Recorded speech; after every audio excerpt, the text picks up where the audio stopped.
Mae Guto Robert ydw i, eisiau fuddugol llynadd efo Gorsedd y Dreigiau, a dyma'r fideo o ddangosfyd llynadd. Mae fy enw i di Guto Robert, dwi'n byw yn y Felin Heli ond yn wreiddiol o bellach ar Ynys Môn. Gan fod i cael magu yn bellach, rwy'n ni wrth ymyl y traeth rhan fwy am Mhlentyndod, a dyna lle nath y cariad at wneud gweithgaredda yn y môr ddechrau. O hynny mae'r syrffio wedi dod. Ni fod yn corffyrddio neu bodyboardio am 10 mlynedd, ac tua 6 mlynedd a hanner yn ddol nes i ddechrau syrffio. Erbyn hyn, dwi wedi cymhwyso mewn syrffio i ddysgu BSA Level 1 sy'n golygu British Surfing Association Level 1 Coach. Mae'n hyn galluogi fi fynd allan efo pobl i syrffio ac dysgu pobl o 8 ymlaen. O'r syrffio dros y blynyddoedd dwytha, da chi wedi dysgu gwneithuriad y byrddau syrffio, sef ffôm efo fiberglass dros di topion felly. Ydyn be mae rhywun wedi ddysgu ydy bod hein yn malu.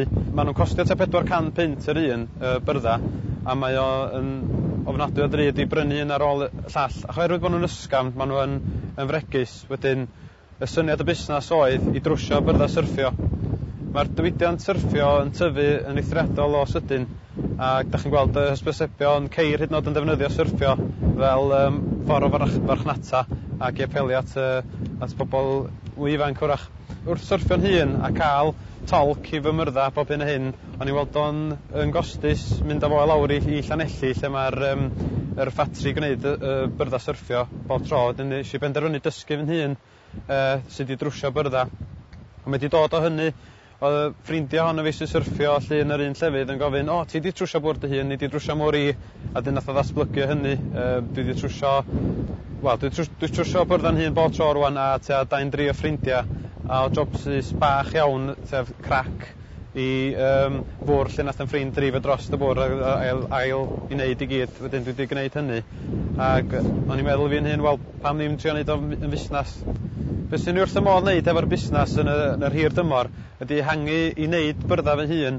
Mae hyn yn cymryd efo, so ni rhaid fynd ar brofiad gwaith yn amlwg a cael hyfforddiant arbennig i ddatblygu'r sgiliau yma, ond yn y dyfodol sy'n licio gweld byrddau yn cael ei wneud yng Ngogledd Cymru am y tro cyntaf erioed. Yn ogystal ar ochr syrffio, mae yna ddigon o le hangu'r busnes ar yr ochr trwsio peth hefyd. Da ni'n bynnu ar twristiaeth fel incwm yn Ngwynedd a Môn, ac swn i'n mynd i targedu yr marchnata yna ar gyfer trwsio pethau fel carafana a'r cyfarpar sy'n mynd efo pethau carafana. Mi fysa'r busnes yn gweithredu trwy gyfrwng y Gymraeg yn bennaf, yn amlwg mwyn defnyddio busnes y twristiaeth safon ddwyieithog.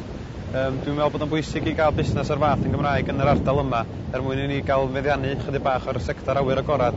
Oherwydd yn draddodiadol mae'r sector wedi cael ei berchnogi gan bobl o ffwrdd, a fysa fo'n braf gweld busnes ar fath yn ffynnu gan bobl leol ac i bobl leol yn ogystal â'r twristiaeth. Ar ôl ennill llynadd, o'n i wrth y modd, do'n i byth yn meddwl sy'n ni'n llwyddo, ond heb fentro, da chi byth yn gwybod. Ond mae wedi agor gymaint o ddrysa mi rwan, a dwi wrth y modd.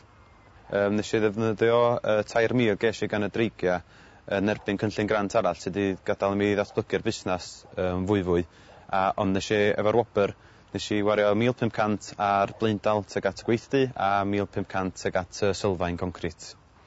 Ar hyn o bryd mae'r hen gwt yn sefyll tu allan yng Nghartra. Y broses fydd honno'n dod i lawr, fydd y sylfaen concrit yn cael ei roi i lawr lle, a fydd y gweithdy newydd yn cael ei adeiladu.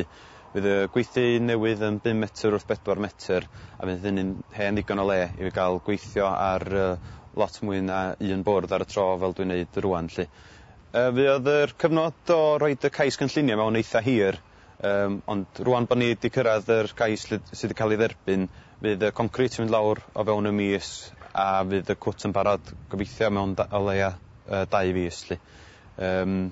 Mae pethau eraill yn barod i fynd ymlaen fel gwefan, mae'r logos a'r gwefan wedi cael ei creu, a jyst mater o bwys a botwm i roi nhw'n ymlaen ydi o.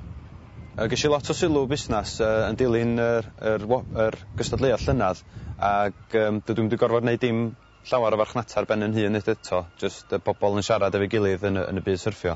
Dwi wedi cael logo sydd ar y wetsuit wedi cael ei wneud yn arbennig i mi, a wedyn pan dwi'n rhoi gwersi neu pan dwi'n syrffio a ben yn hun mae hynna'n farchnata am ddim gan bod enw'r cwmni ar wefan ar yr siwt a felly.